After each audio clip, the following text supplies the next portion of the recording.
A surprise as well as not a surprise. Yeah, for the time being, it's impossible for me to take my family back to the UK safely. Did Prince Harry just cross a line that can't be uncrossed? After a court defeat, he made shocking statements about King Charles's health. Is this heartbreak or a major misstep? Prince Harry recently lost a major court appeal where he tried to get taxpayer-funded security for himself and his family. That decision seemed to hit him really hard. But what came next surprised even the most loyal royal watchers. During a BBC interview that took place shortly after the court decision, Harry opened up in a way that shocked everyone. He said he didn't know how much time his father, King Charles, has left. Yes, he actually said that publicly. And he also claimed that his father refuses to speak with him. Now, let's pause for a moment here. This is the King of England we're talking about. And Harry is not just making a private comment. He's doing it during a major broadcast interview. So, of course, people had strong reactions. According to royal expert Jenny Bond, Harry was consumed with anger when he gave the interview. She says the court loss really devastated him. He even described himself as gutted. And when you're that emotional, maybe that's not the best time to go on camera. Bond believes Harry may have said more than he originally planned to. She also pointed out something very interesting. While Harry constantly talks about protecting his own privacy, here he is speaking publicly about his father's health. That's deeply personal information. Let's talk about why this matters so much. It's not just about the security issue. Royal contributor Afua Hagen said that Harry's family problems and the security concerns are deeply connected. According to her, Harry believes it's his family's fault that he lost that protection. So when he speaks out, it's not just about safety, it's also about hurt feelings, betrayal, and being pushed out. Afua added that Harry looked clearly broken. She's followed him for years and said this is the most vulnerable he's ever appeared. And here's something interesting. She also said that even if Harry didn't say things the right way, he did make some very good points. So what's really going on here? Is Harry still trying to protect his family? Or is he lashing out because he feels abandoned? Does he want reconciliation? Or is he burning bridges on purpose? Also, why bring up the king's health now? Some say it's because Harry's frustrated and wants the public to understand what he's going through. Others believe it's a misstep that cost him the sympathy of the British people. Jenny Bond, again, didn't hold back. She said Harry may have gone too far, and she believes he's now lost the support of most of the British public. Think about that. A prince, once beloved around the world, now seen by many as someone who betrayed his family. Is that fair? Or are people being too hard on him? Let's open this up. What do you think? Did Harry cross a line? Was he just emotional and overwhelmed? Or did he take it too far by revealing his father's health struggles? And most importantly, is there any way back from this? Let me know in the comments. I really want to hear your thoughts. Obviously, pretty gutted about the decision. We thought it was going to go our way, but it certainly is proven that there was no way to win this through the courts. Wish someone had told me that beforehand. Yeah, the decision has been a surprise as well as not a surprise. Yeah, for the time being, it's impossible for me to take my family back to the UK safely. You're obviously very deeply affected by this. What memories, experiences had you hoped your children, Archie and Lilibet, would have had that you think they won't be able to now with this decision? Well, for a start, the only time that I've come back to the UK is sadly for funerals or court cases, with the odd charitable function where I can in between that. I put myself at risk for that, but I will continue on with a life of public service, so I will always support the charities and the people that mean so much to me. I can't see a world in which I would be bringing my wife and children back to the UK at this point. And the things that they're going to miss is, well, everything. You know, I love my country. I always have done, despite what some people in that country have done. So, you know, I miss the UK. I miss parts of the UK, of course I do. And I think that it's really quite sad that I won't be able to show, my children my homeland. And as you say, you've gone back several times during this years-long battle. What about the security arrangements that were in place made you feel it would be unsafe for you and your family? There's only so much that I can say because of the redaction process and the national security matters at hand, but everything. Because in beginning of 2020, I was scored the highest as far as risk was concerned. And then overnight, I was reduced to the lowest without actually going through the risk management board. So one does question how that is even possible and also the motive behind that at the time. And that was in 2020. And as hard as it is to appreciate or understand why the decision was made the way that it was in 2020, the hardest thing for me has been the fix of that decision for the last 5 years.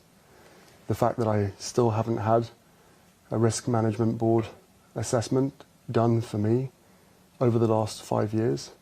Everybody else within this group of people get it at the minimum once a year. So again, I would not have taken this far if I didn't have compelling evidence of facts that reveal why the decision was made. And I'm sitting here today talking to you where,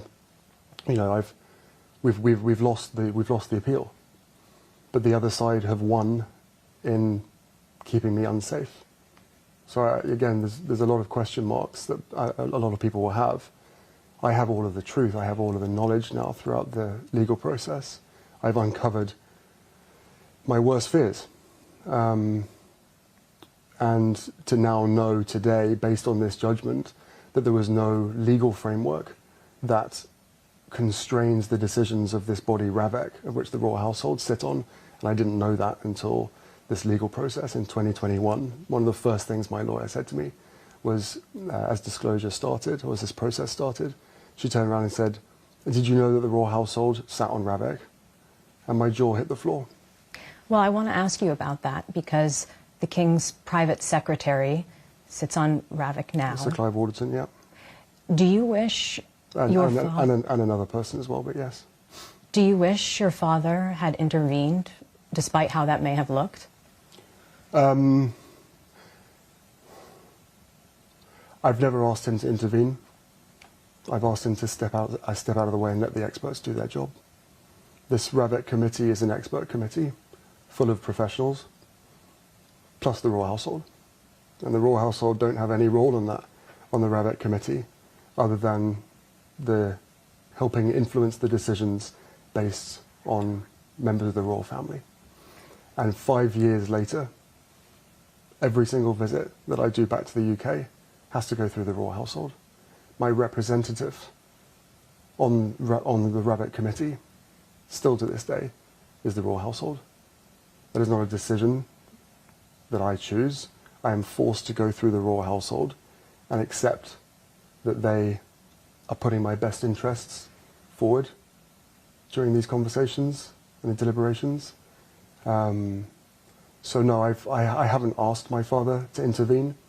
The whole point of a risk management board, which, as I said, everybody else gets, but I haven't, never been given since back end of 2019 was the last one that I was given. The whole point of that is to have a board and a risk assessment, a separate board from RAVEC, that considers all of the facts and all the circumstances. It is a system and an assessment that is designed to be non-biased and to avoid interference. What I know throughout this legal process is the interference that was created came from the royal household. And the RAVEC chair at the time, who I believe I can talk about because he's no longer there, Sir Richard Mottram, the first thing he did, or the first people that he went to go and see, was the royal household at the palace. So whether it's the media or whether it's anybody else that claims that the royal household and my father and my family don't have any decision-making capabilities on Ravek, well, then what's their role? They're not experts. What's their role on that? And Sir Richard Mottram emailed back in January of 2020 that an RMB would be necessary before taking my security away. After his visit to the palace, that RMB that was planned was abandoned in favour of alternative governance measures. What the court decided today was that they were justified for 4 reasons to not have that review. And a major part of that is because you're no longer a working royal, a change in your status. Do you not accept that from the court? Well, my status hasn't changed. It can't change. I am who I am. I am part of what I'm part of, and I can never escape that. My circumstances will always be the same. But with a specific answer to the question, there are comparisons that exist. And again, I have to be careful what I say, but I think it would be quite shocking for the British public and the public at large to understand or know that, in fact, many people do know this, that people who leave public office receive lifetime protection, regardless of whether there are threats or risks to them. So for me, with a whole list of risks and threats that were known about in 2020 and that have only increased over time, including the Al-Qaeda threat that was published and talked about recently, completely disregarded, thrown away, ignored, because for me, security was made conditional on having that official role. That role that everybody knows, that myself and my wife wished to carry on, but was stopped from being able to do that back in 2020.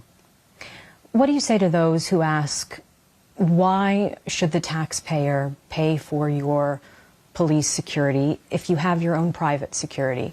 Where are the gaps there? What's your response to those who say you're getting police protection on a case-by-case basis? I tell you what, why don't you ask that question again, but in 3 parts, if you could? Because you just put 3 very, very important questions together. Sure. And I cannot possibly answer all 3 of them at the same time. Sure. What do you say to those who ask why the UK taxpayer should pay for police security? You have your own private security. Well, first off, private security can only do so much. Again, I can't go into the details of that, but I think most people will be able to work that out. One of the major things is they don't have jurisdiction in a foreign country, or in any country. They don't have any jurisdiction. Police protection is effective protection, which is what my grandmother made very clear that we needed. With regard to the taxpayer part of it, I don't need to go into detail how much the royal family costs or how much protection costs or whatever.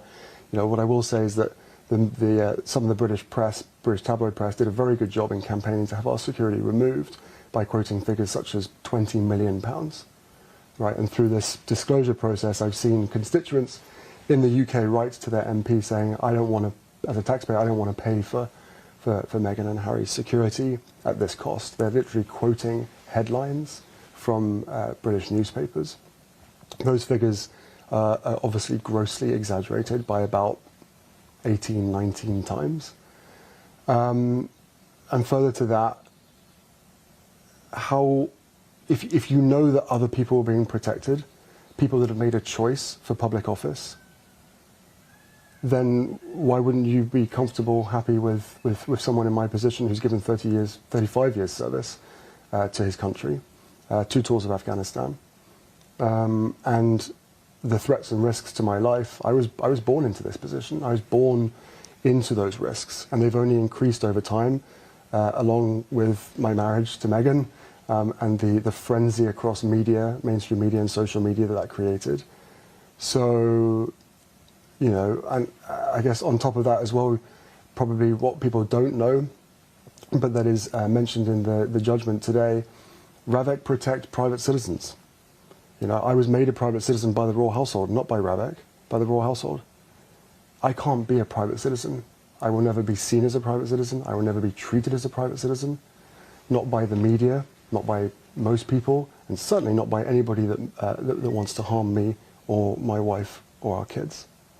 So, I think once people realise or understand that there are private citizens who have never played any role in public office and never will play any public role, that because they are high risk, they are protected at taxpayers' expense, and rightly so, because it will affect not only with that person, could they end up in hospital or worse on UK soil, but it comes down to impact, and it comes down to the reputational impact of the UK if that person or those people are injured on UK soil. But apparently for me, that doesn't matter. And just to be absolutely clear, what is the difference between the top-level security you say you should have and the security you are given on this case-by-case basis when you go to the details of the security I can't talk about. All I will say is that the last R&B assessment that I was given, I scored the highest. The only person within the family that scored anywhere near that was my grandmother. Overnight, I was reduced to the lowest. This case-by-case basis has been used by RAVEC and also by large sections of the British press to say, well, what's the big problem? You're given something on a case-by-case basis. Unfortunately, that case-by-case basis is separated by the reason for my visit. So just to give you more context on that, it's not really a case-by-case basis. It's an either-or. If you're invited to the UK by your family, then we will give you security. If you come for any other reason, then you will get a very low amount of security. I'm not going to confirm what that is, but it is completely insufficient. Somewhere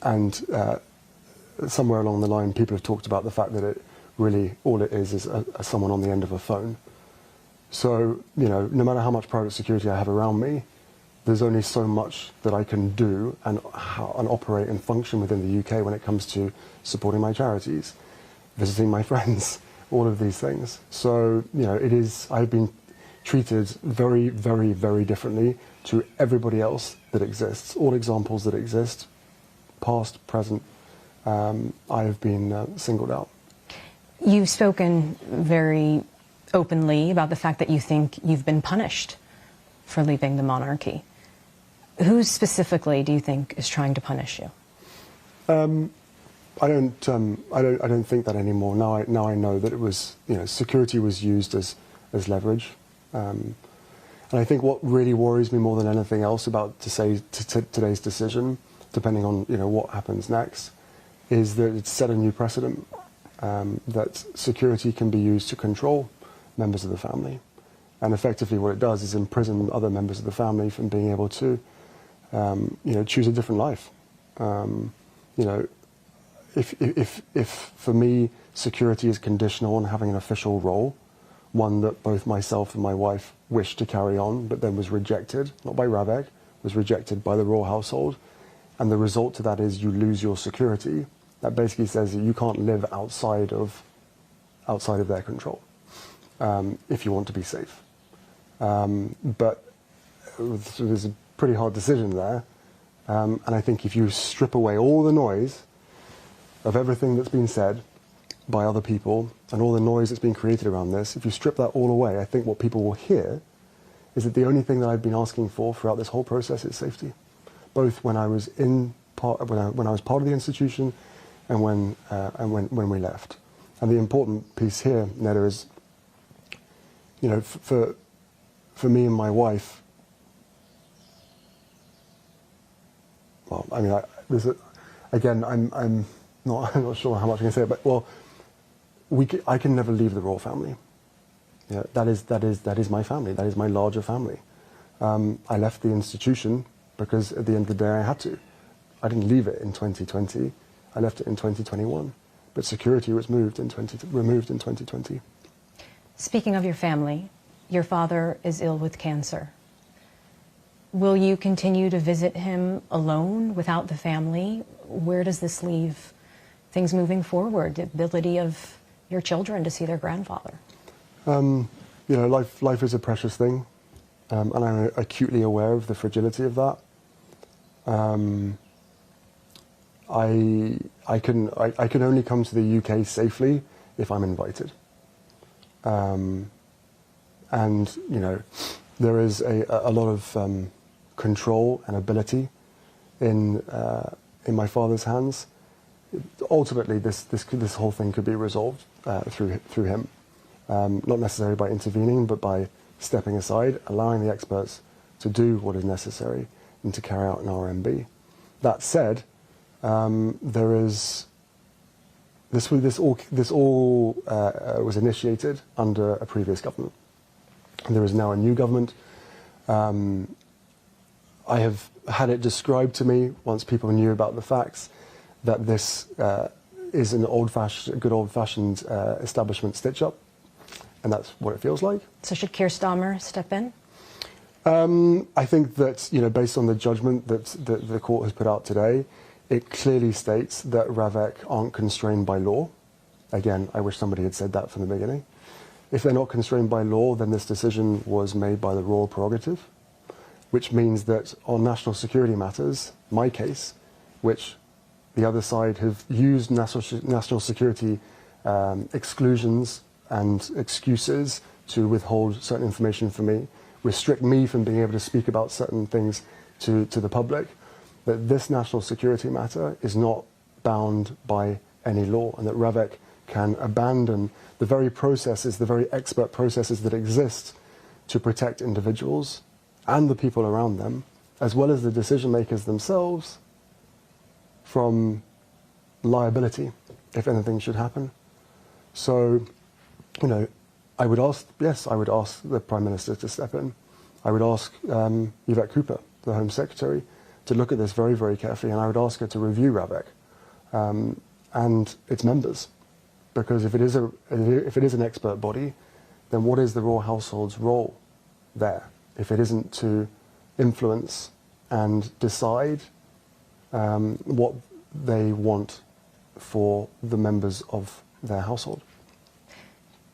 Do you want the court battle to continue? Do you want to try to see this get to the Supreme Court? I don't want any battles to continue. There is way too much suffering and way too much conflict in the world. At the heart of it is a family dispute.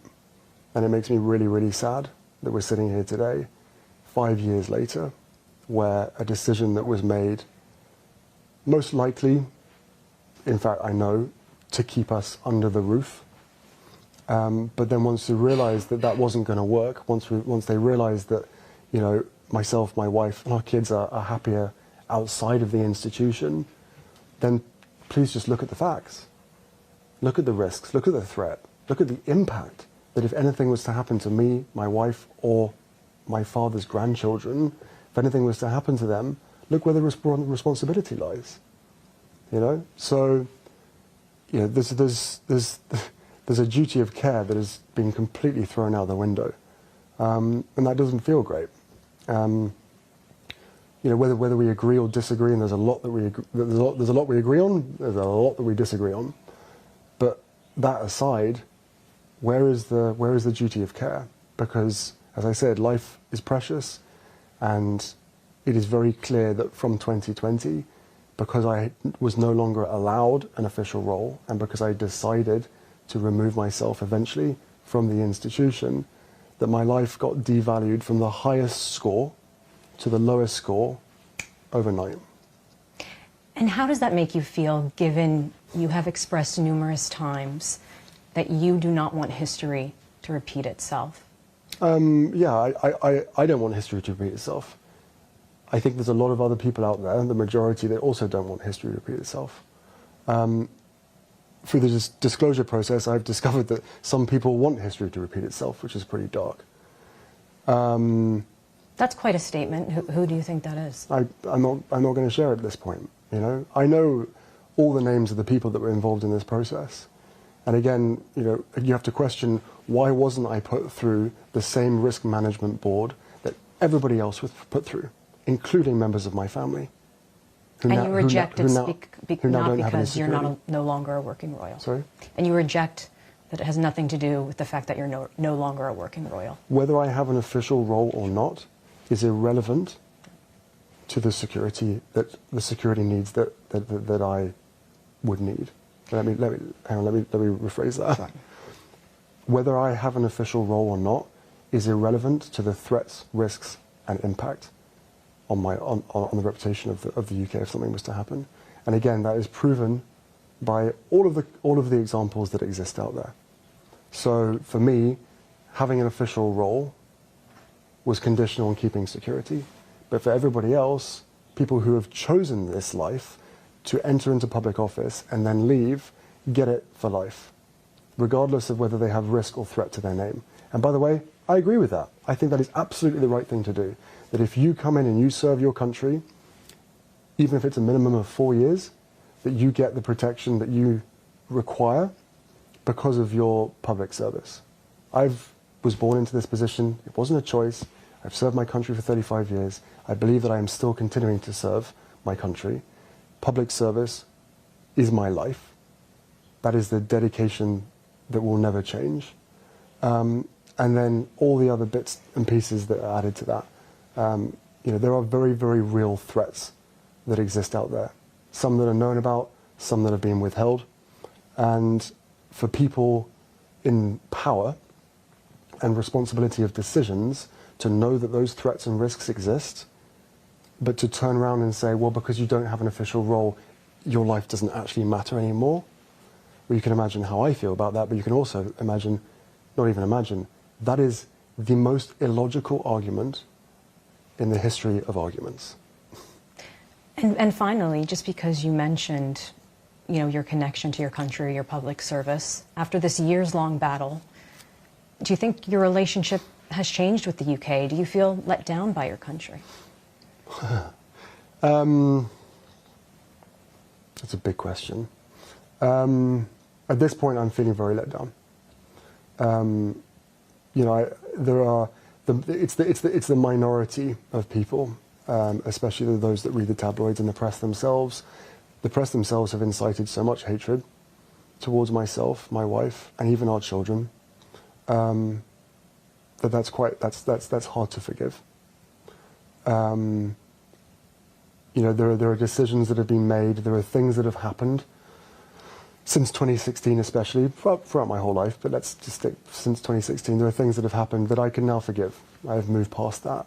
I can forgive my family's involvement, my father's, my brother, and my stepmother. I can forgive the press to a large extent as well for so many things that have happened. What I'm struggling to forgive, and what I will probably always struggle to forgive, is that a decision that was made in 2020 that affects my every single day, and that is knowingly putting me and my family in harm's way. Everybody knew that they were putting us at risk in 2020, and they hoped that me knowing that risk would force us to come back. But then when you realise that that didn't work, do you not want to just keep us safe? Whether you're the government, whether you're the royal household, whether you're my dad, my family, despite all of our differences, do you not want to just ensure our safety? And I'm calling for, the Home Secretary and the government to do a review of RAVEC. And I'm also asking for an R&B assessment that I haven't received since 2019. Just because you spoke there about forgiveness, it sounds like the last step to repairing relations with your family is the security issue, by what you said there. 100%. Whatever noise has been created, whatever stories have been written, this has always been the sticking point. And, put yourself in my shoes. If you step back to try to create a different role, the same official role, but a different working relationship with the institution that you were born into for the sake of your wife and your own mental health and your child, which now, of course, a lot more has come out because I felt as though it needed to come out. The other side of the story needed to be told. God forbid anything should happen. And I don't regret that at all. But 2020, when that decision happened, I couldn't believe it. I actually couldn't believe it. I thought with all the disagreements and all of the chaos that's happening, the one thing that I could rely on is my family keeping me safe. And not only did they decide to remove my security in the UK, but they also signalled to every single government around the world not to protect us.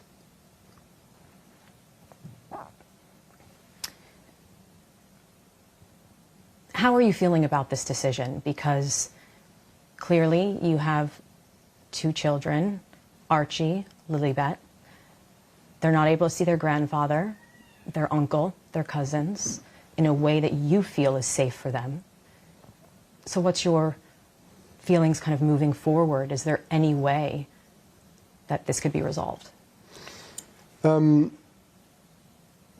only, I mean, firstly, I'm devastated. Not so much as devastated as with the loss that I am about the people behind the decision, feeling as though this is okay. You know, is it a win for them? Is it a win that, you know, that I don't get the protection that the threats and risks and impact say that I should? I would hope they wouldn't consider it a win. And I'm sure there's some people out there, probably most likely the people that wish me harm, consider this a huge win. But, you know,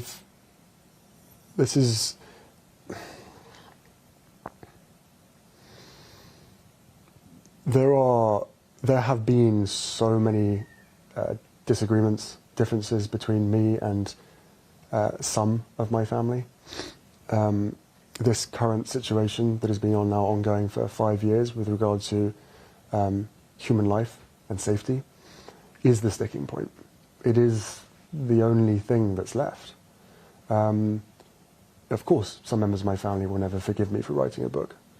Of course, they will never forgive me for lots of things.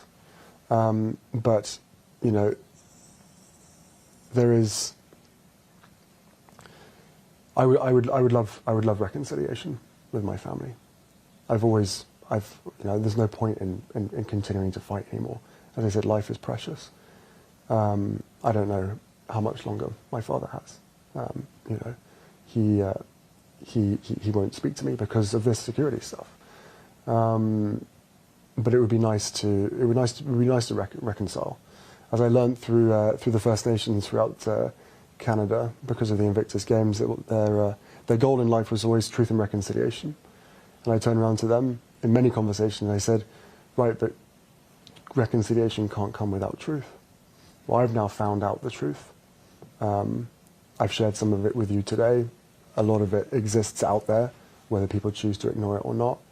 You know, so it would be nice to have that reconciliation part now. If they don't want that, that's entirely up to them. And now that this court battle is over, do you feel you will be able to approach your father and speak about some of those issues? I mean, no, I don't think he would ever want to talk about it. I think he would just push it aside, and the argument will continue to be this is a government decision. It may well be a government decision, but how did they reach that decision? You know, when the Rabbit Chair, the first place that they went to was the palace to understand what it is that the royal household or what the royal family want for me. I have never ever been allowed or offered to make my own representations. Not in 2020 and not for the last 5 years. And the new Ravet Chair continues to avoid answering some very specific questions that I have. And one of your previous questions that I think is really important is this case-by-case basis. For me, and only me, there has to be a royal obligation in order to receive protection on UK soil. And I think that speaks volumes. Thank you.